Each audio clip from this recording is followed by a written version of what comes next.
Bom dia, colegas. Aula Direito Penal 3, turma 4º semestre matutino, dia 3 de setembro de 2020. Faculdade FACIP, CPA, professor Lucilo Macedo. Então, dando continuidade à aula passada, vamos então na figura do 121, parágrafo 2º, inciso 6, estudar o feminicídio.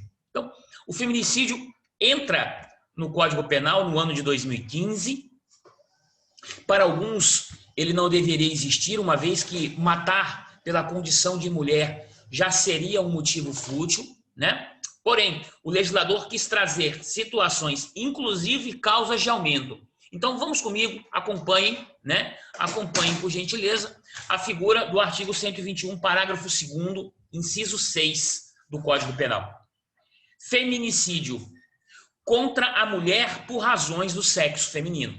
Se ele parasse só aí, por razões do sexo feminino, para que acontecesse um crime de homicídio qualificado pelo feminicídio, teria que ficar demonstrado que ele matou exclusivamente pela condição de ser mulher. Então, o que fez o legislador? Acompanhem comigo. Eu vou sair agora do inciso 6 e vou para o 121, parágrafo 2º-A. Olha o que é o 121, parágrafo 2º-A. Também criado, né? Também criado posteriormente pela lei em 2015. O que é matar uma mulher em razão do sexo feminino? Olha o que diz o 121, parágrafo 2º-A do Código Penal.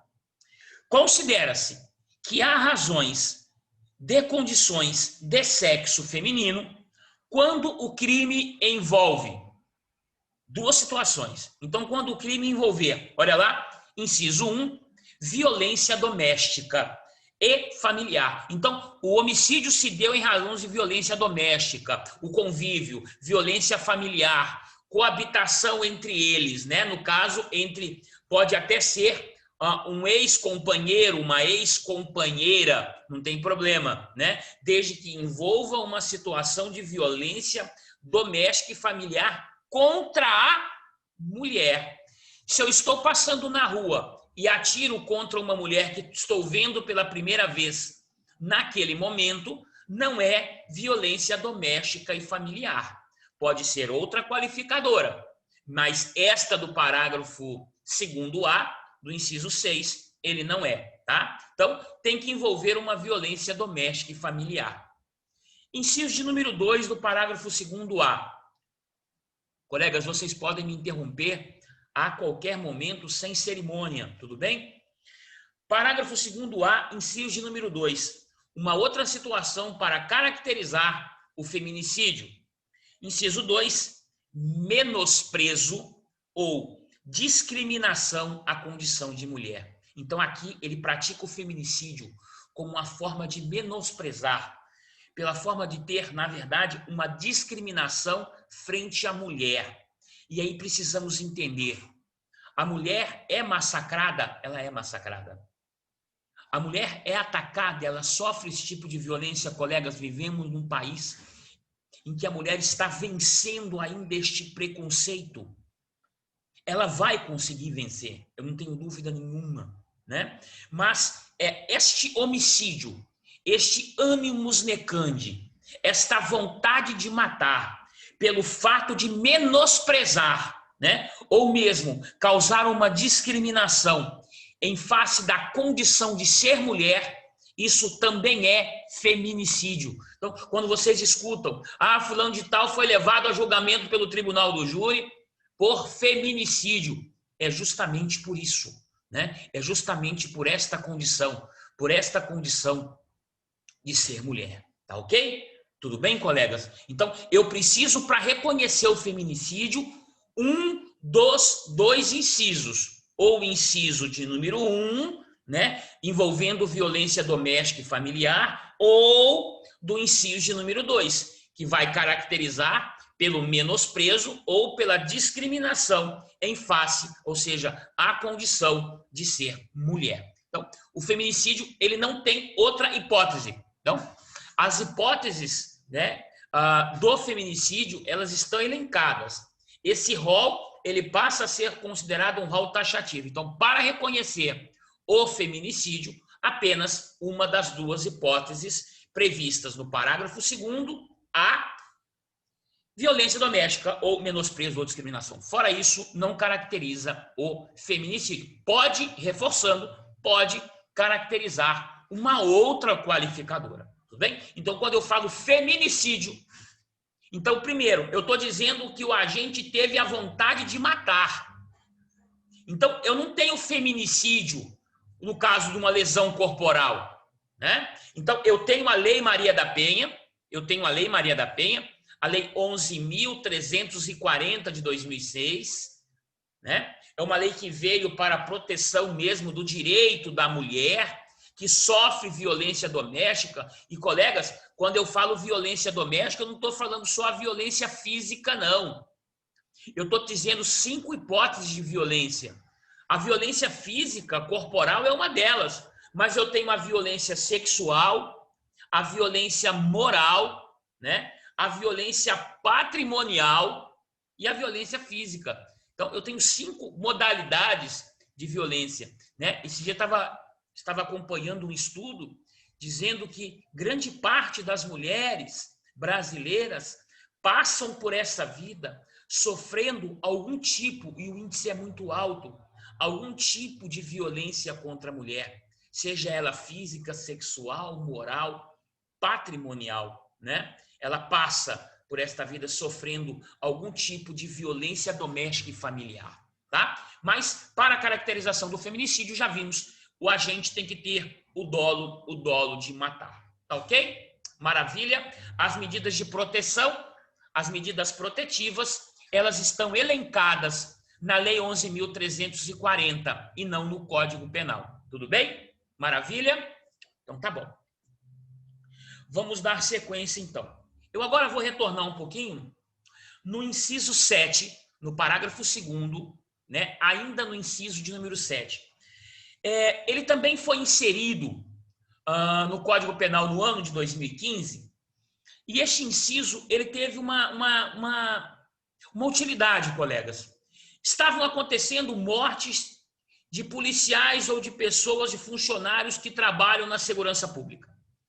Então, o que fez o legislador? Ele inseriu no Código Penal o crime de homicídio contra as forças de segurança. As forças de segurança, ela tem previsão na Constituição Federal, as forças de segurança, a segurança pública, os integrantes da segurança pública, eles estão elencados no artigo 144 da Constituição Federal. Policiais militares, policiais civis, policiais federais, policiais rodoviários federais, policiais ferroviários federais, são aquelas pessoas. Então, ele passou também a reconhecer que um crime de homicídio praticado contra os integrantes da força de segurança, em razão da função que eles exercem, passa também a ser considerado um crime de homicídio qualificado. Vejamos. Inciso 7, então, do 121, parágrafo 2º, também modalidade qualificada. Crime contra a autoridade ou agente, descrito nos artigos 142 e 144, esses que eu acabei de citar para vocês, né? Esses que eu acabei de citar para vocês, todos esses são agentes de segurança, da segurança pública, integrantes do sistema prisional, da Força Nacional de Segurança Pública, no exercício de sua função ou em decorrência dela. Então, você matou em face do exercício funcional daquela pessoa. Então, matou ele ou contra seu cônjuge, companheiro ou parente consanguíneo até 3º grau em razão dessa função. Colegas, agora aparecer em prova de concurso. Eu não sei se tem colegas na sala que vão pleitear, vão lutar, vão estudar muito para realizar um concurso de carreiras policiais. Se tiver alguém na sala, essa questão aparece muito em provas, né? Ou seja, aparece contra os agentes da segurança pública, inclusive contra parentes consanguíneos até o 2º grau. Errado. É até o 3º grau, né? Então, se ele matou, por exemplo, a esposa, o filho, o próprio cunhado, em razão da função, estou matando porque em razão da sua função, que você trabalha como segurança pública, eu quero me vingar de você. Isso caracteriza a modalidade qualificada pelo inciso de número 7, ou seja, em razões das forças de segurança. Tudo bem? Belezinha? Tranquilos? Joia? Show de bola? Maravilha. Na sequência, nós não estudaremos agora o parágrafo 3º, eu preciso esperar um pouquinho. Sabe por quê? Porque eu preciso agora mostrar para vocês o parágrafo 4º, do artigo 121, porque ele traz uma causa de aumento de pena, tanto para o crime culposo, quanto para o crime doloso. Só que esta causa de aumento, embora prevista no parágrafo 4º, então eu tenho no parágrafo 3º o homicídio culposo, no parágrafo 4º uma causa de aumento para o homicídio culposo e para o homicídio doloso, tá? Já veremos. No parágrafo 5º eu tenho o chamado perdão judicial, porém eu vou ter que pular para ficar didático, para ficar sequencial para vocês.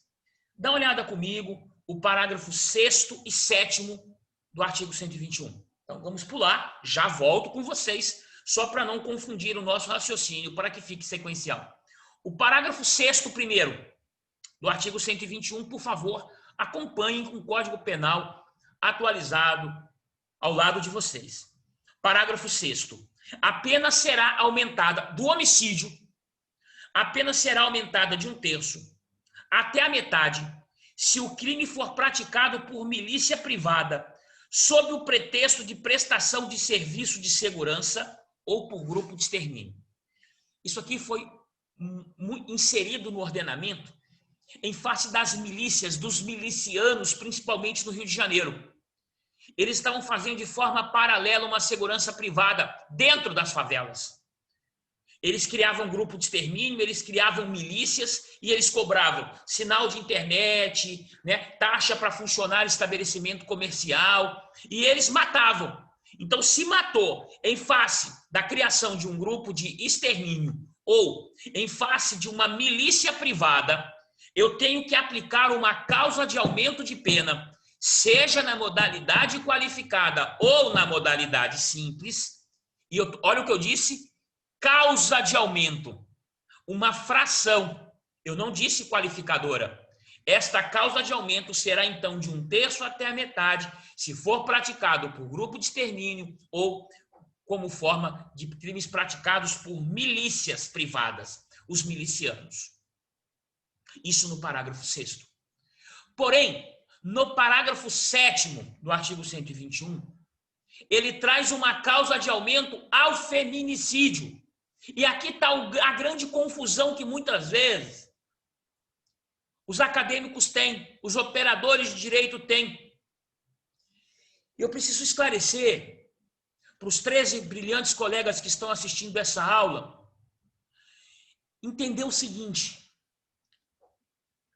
que é totalmente oposto qualificadora de causa de aumento, eu estou reforçando. Então, eu vou trazer uma causa de aumento de pena para o feminicídio em 4 hipóteses.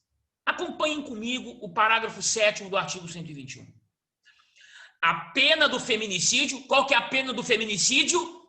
12 a 30 anos. O feminicídio é uma qualificadora lá do crime de homicídio. O feminicídio é uma modalidade qualificada do crime de homicídio. Está no inciso 7 do parágrafo 2º do Código Penal. Porém, eu também terei uma possibilidade de uma causa de aumento de pena, fração, ao crime de feminicídio em 4 hipóteses. Quais são elas? Acompanhem comigo o parágrafo 7º do artigo 121. A pena do feminicídio, 12 a 30 anos, é aumentada de 1/3 até a metade, se o crime for praticado. 4 hipóteses, vamos a elas. Inciso 1. Durante a gestação ou nos 3 meses posteriores ao parto. Então, se você praticou o feminicídio, seja tentado ou consumado, você conseguiu matar ou não, se foi durante o período de gestação, ou seja, até os 9 meses, ou 3 meses após o parto, você terá, além da pena de 12 a 30 anos na modalidade qualificada, você terá uma causa de aumento de 1/3 até a metade.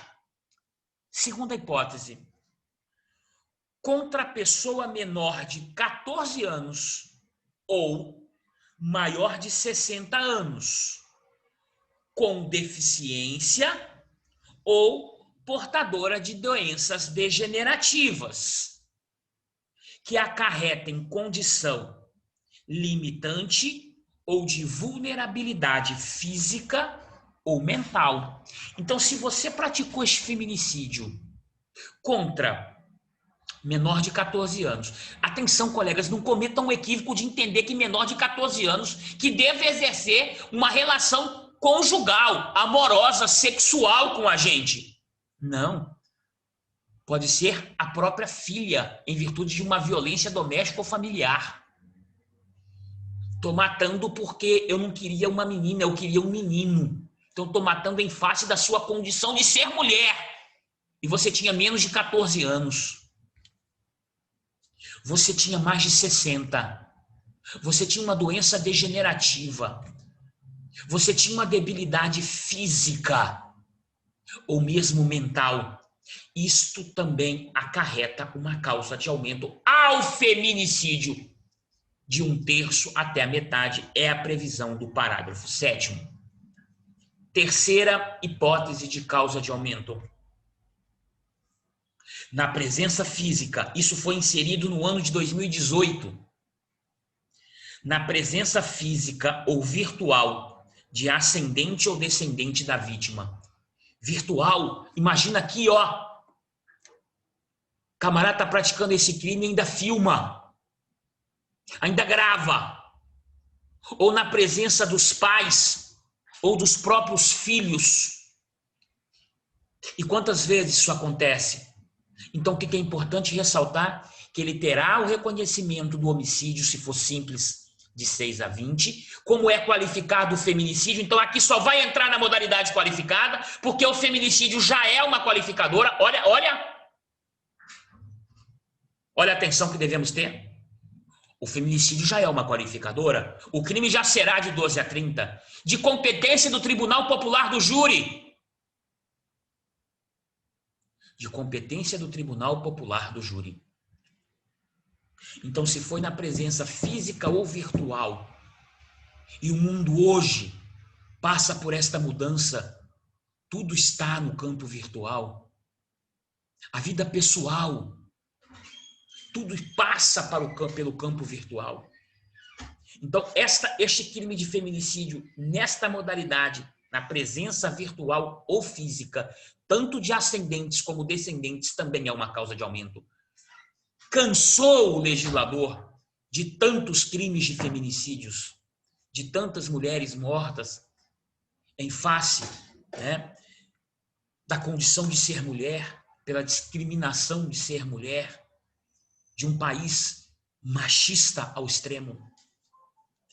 E por último, eu tenho também a quarta causa de aumento. Inciso 4, eu disse a vocês que as medidas de proteção estão elencadas na Lei 11.340, correto? Então, olha lá, inciso número 4, em descumprimento das medidas protetivas de urgência previstas no incisos 1, 2 e 3 do artigo 22 da Lei Maria da Penha. Colegas, esses incisos 1, 2 e 3 são as medidas de proteção, de afastamento do agressor. Então ele tem medida de proteção. Agora sejamos honestos. Essa lei não protege nada. É lindo o texto, mas não é lindo a proteção. As mulheres continuam vulneráveis ao machismo de alguns homens que entendem que a mulher é sua propriedade. Então precisamos deixar isso muito bem claro.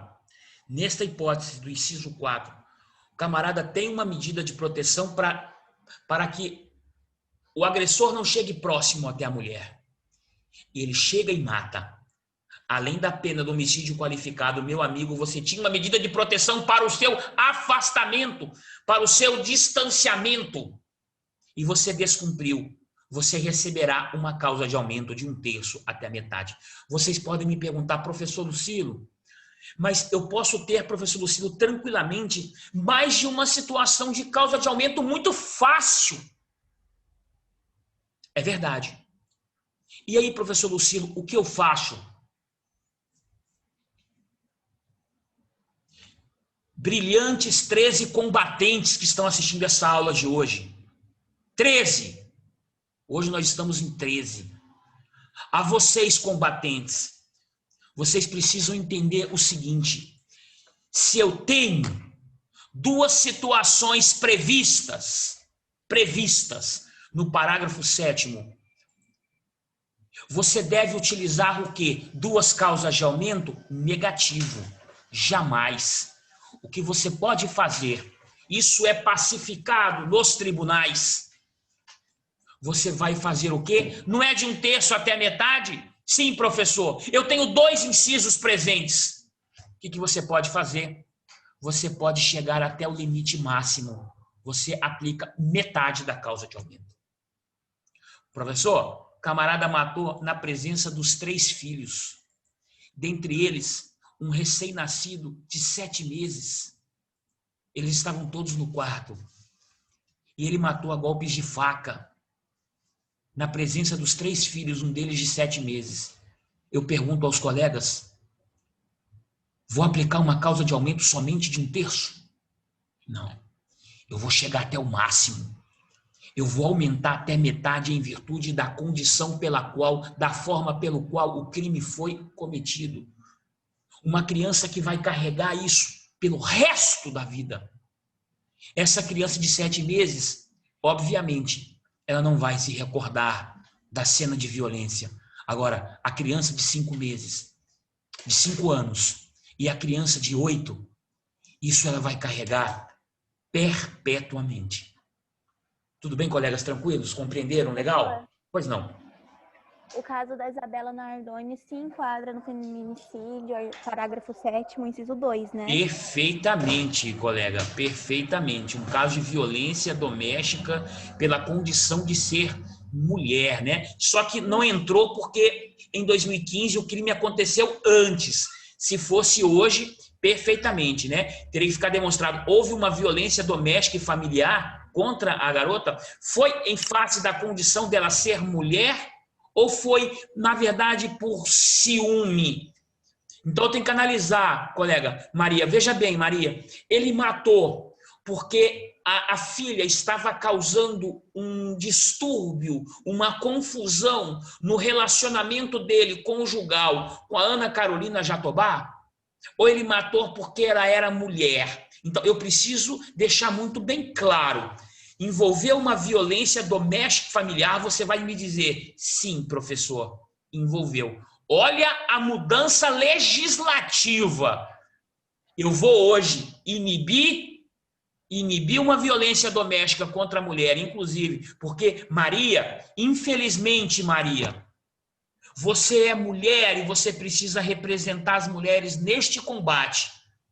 Quantas vezes, Maria, já escutei de homens dizendo que é muito melhor matar do que causar uma lesão corporal em uma mulher? Quantas vezes já escutei? Hoje a prevenção está em relação à pena. Tá, colegas? Lutem contra esta violência. Principalmente vocês, mulheres. Escrevam, realizam o TCC de vocês, trazendo proteção para as mulheres. Elas estão lutando, estão conseguindo cada vez mais o seu espaço, né? Eu falo isso, basta que você observe os resultados dos concursos públicos, mesmo em carreiras policiais, magistratura, Ministério Público. Hoje está em pé de igualdade. Em alguns, passam muito mais mulheres do que homens. Precisamos lutar sempre, né? Um direito conquistado pelas mulheres e merecido, ok? Show de bola?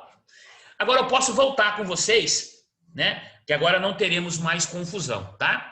As colegas, assim que encerrar o tempo, eu já envio outro para vocês para a gente dar sequência, tá ok? Agora eu posso tranquilamente estudar com vocês o parágrafo 3º. O parágrafo 3º é o crime de homicídio culposo. Lucilo, Oi.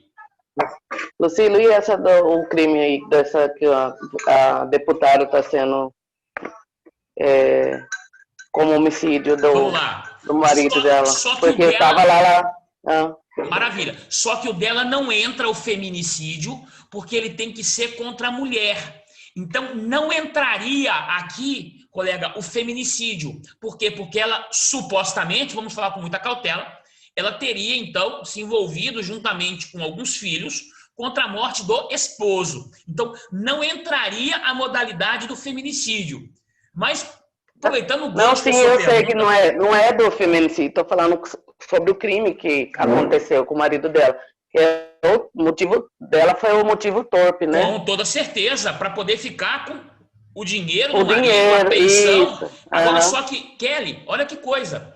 Quando a Lei Maria da Penha surgiu, você acredita que teve estado, o exemplo Mato Grosso do Sul, que não aplicou a Lei Maria da Penha justamente pelo fato de entender que ela violava o direito de igualdade entre homens e mulheres, porque ela só estava protegendo a mulher.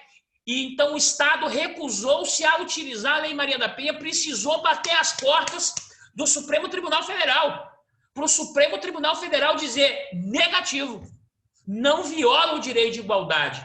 Demonstra-se que as mulheres sofrem violência doméstica e precisava de uma lei específica para essa proteção. Homem não sofre. Ah, mas eu já conheço um caso de um primo, de um sobrinho. É uma exceção. Né? Então, houve essa discussão que ele precisou chegar no Supremo Tribunal Federal. Alguns, por sinal, entenderam que a Lei Maria da Penha seria inconstitucional, porque só protegia o direito da mulher, e na Constituição Federal está dizendo: homens e mulheres são iguais perante a lei. Então, que igualdade seria essa que eu estou protegendo somente as mulheres? Porém, isso caiu por terra, eu discordo totalmente, porque quem discutiu isso não sabe a diferença entre igualdade material e igualdade formal do texto constitucional. Então, na verdade, não viola coisíssima nenhuma a igualdade lá dos direitos e garantias individuais do artigo 5º caput da Constituição Federal. Foi boa sua pergunta, que eu poderia esclarecer, eu posso também esclarecer isso, tá? Então, já teve, tá, Kelly, essa discussão. Hoje, isso está bem superado. Ok? Beleza? Bom. Semestre passado, o professor passou sobre isso aí mesmo, da Lei Maria da Penha. Passou e mandou a gente falar, né? Porque teve que buscar porque entrava, parece que um crime lá, e o homem não, só ia pagar a cesta básica, essas coisas assim. Perfeito. Perfeito. A colega Priscila tá fazendo um comentário aqui muitíssimo interessante, né? Era algo cultural, a mulher ser maltratada em silêncio, símbolo de poder dos homens que dominavam, entre aspas, as mulheres. E qual é, Priscila? Vou mais além, Priscila. Aqui em Cuiabá, há pouco tempo atrás, teve uma situação de um determinado homem que ele controlava tamanho a vida da mulher dele, que ele tinha em casa o controle da televisão. A mulher dele só podia assistir os canais que ele entendia que ela podia assistir. Ela só saía de casa com a roupa que ele autorizava. E se ela saísse de casa e olhasse para frente ou para algum local, ela, quando chegava em casa, apanhava. E, triste realidade. Isso não é de uma classe baixa, não. É de uma classe alta, tá? Ou média alta. Isso não acontece somente em periferias. Isso acontece em muros altos, cercados por cercas eletrificadas, guaritas enormes, seguranças, portões eletrônicos, câmeras. Isso acontece também nos palácios. Não é só na periferia essa agressão. Professor. Oi, pois não. No caso Eloá, foi em 2008. Perfeito. Mas algumas qualificadoras, alguns aumentos de pena só veio em 2015. Perfeito. Então, Lindenberg, ele foi, tipo, acusado só de homicídio? Isso. Sequestro? Perfeito. O Lindenberg foi condenado por alguns crimes. Dentre eles, homicídio qualificado. Aí entrou várias situações, várias qualificadoras. Foram várias qualificadoras que foram presentes, né? Recurso que impossibilitou a defesa dela. Na verdade, entrou, inclusive, o próprio motivo torpe, né? Entraram várias qualificadoras. Entrou o sequestro, no caso dela. Entrou também o disparo de arma de fogo contra policiais. Ele atirou em policiais também. Então, foram vários crimes. E ele também não tinha porte de arma, né? Aí que tá, colega. O porte de arma, né, é até uma questão que eu passei para vocês. O porte de arma não seria absorvido pelo crime fim? O que vocês acham? O porte de arma não seria absorvido? Ele já tinha aquela arma de fogo ou ele adquiriu aquela arma de fogo para poder realizar o crime de sequestro contra a Eloá? Se vocês me falarem que ele já tinha ou que ele adquiriu, se ele adquiriu aquela arma de fogo para praticar o crime contra a Eloá, devemos entender e chamar o princípio da consunção ou princípio da absorção, onde este crime será absorvido pelo crime maior. Tudo bem? Colegas, está faltando aí menos de 1 minuto para encerrar. Eu já vou fechar aqui e já vou convidá-los já para o segundo momento da aula, tá? Já vou encerrar, já estou convidando para o segundo momento, tá ok? Já estou encerrando, já estou mandando o link já para a próxima aula, tá? Tá fechando aqui.